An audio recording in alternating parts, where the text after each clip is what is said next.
India has a massive capital requirement ahead of it to meet its highly ambitious national energy transition target. Power Finance Corporation, or PFC, is the Maharatna financial engine powering this build-out. It has grown into an absolute giant, carrying a market capitalization of around 1,36,000 crore rupees. Yet, if you pull up the stock chart for the last 12 months, you see a period of stubborn consolidation. Over the past year, absolute returns have drifted somewhere between negative 1.7% and a modest 7.6%. For equity holders, it has been a test of patience.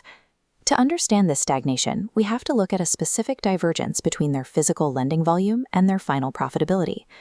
To spot the anomaly, we have to look at PFC's asset under management, which is the total value of the loan book they actively manage. This dual-axis chart visualizes PFC's physical growth.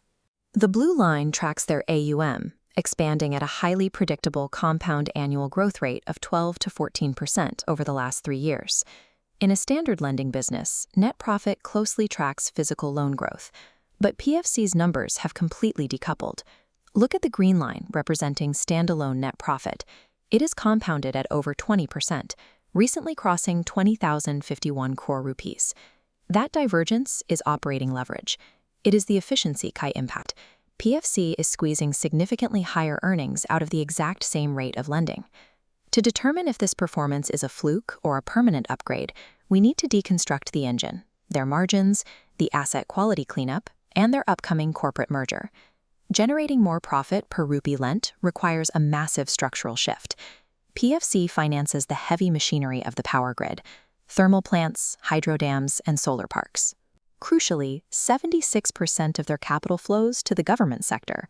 When you lend to sovereign-backed state utilities, credit risk collapses. They do not default the way private borrowers do in a downturn.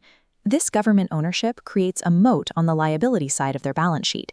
Because PFC carries a sovereign rating, the market lends them money at incredibly low rates. This table breaks down their borrowing mix.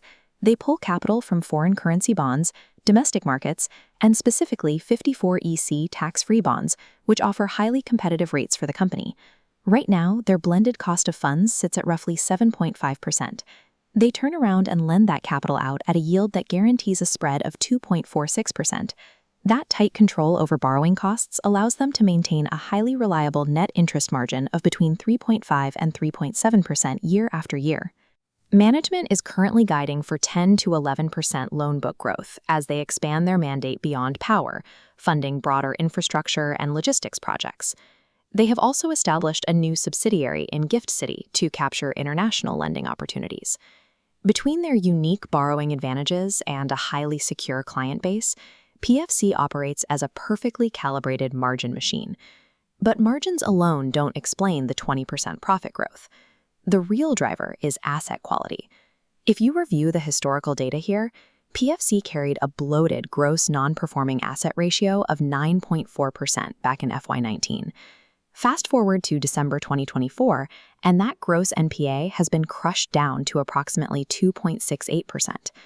Even better, the net NPA, the actual bad debt not covered by provisions, is now squeezed into a tiny band between 0.13 and 0.71%.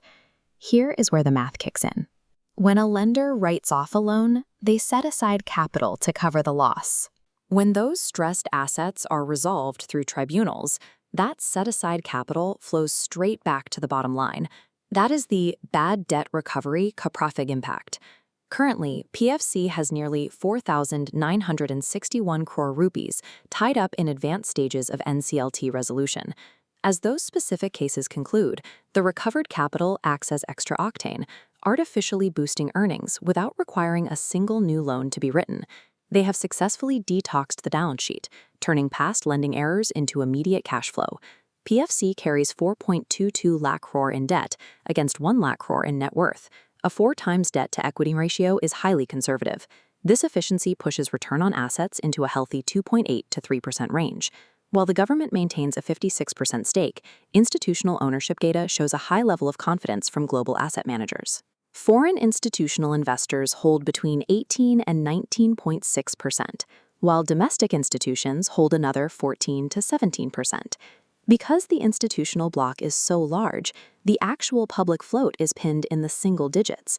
Once the current sideways consolidation finally comes to an end, this artificially low supply can drive incredibly sharp upward price action. Global funds are already heavily positioned in a thoroughly fortified balance sheet. The major catalyst on the horizon is the proposed merger between PFC and REC, targeted for April 2027, creating a single, dominant financier for the entire Indian power sector. Large-scale mergers introduce friction. The integration costs, administrative hurdles, and sheer complexity of combining two giants are likely contributing to the current stock consolidation. But the long-term objective requires scale. Over the next decade, India's energy transition will require an estimated $700 billion in investment.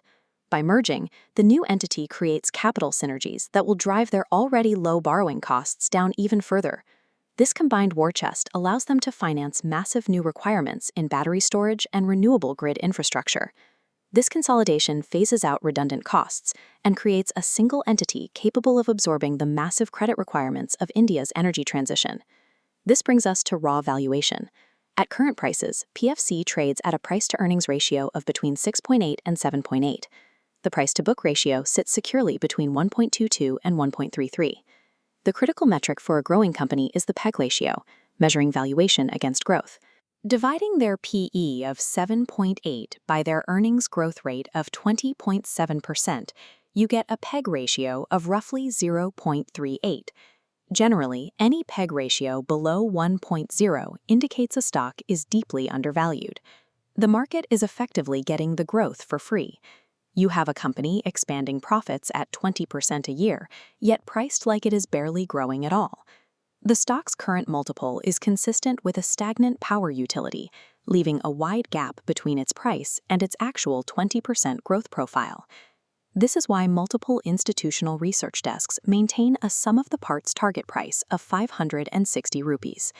While you wait for the market to correct this pricing error, the stock pays a highly attractive dividend yield of 4.49%. PFC is a sovereign-backed Maharatna. It operates with declining bad debt, accelerating profits, and an impending mega merger, all while trading at a PEG of 0.38.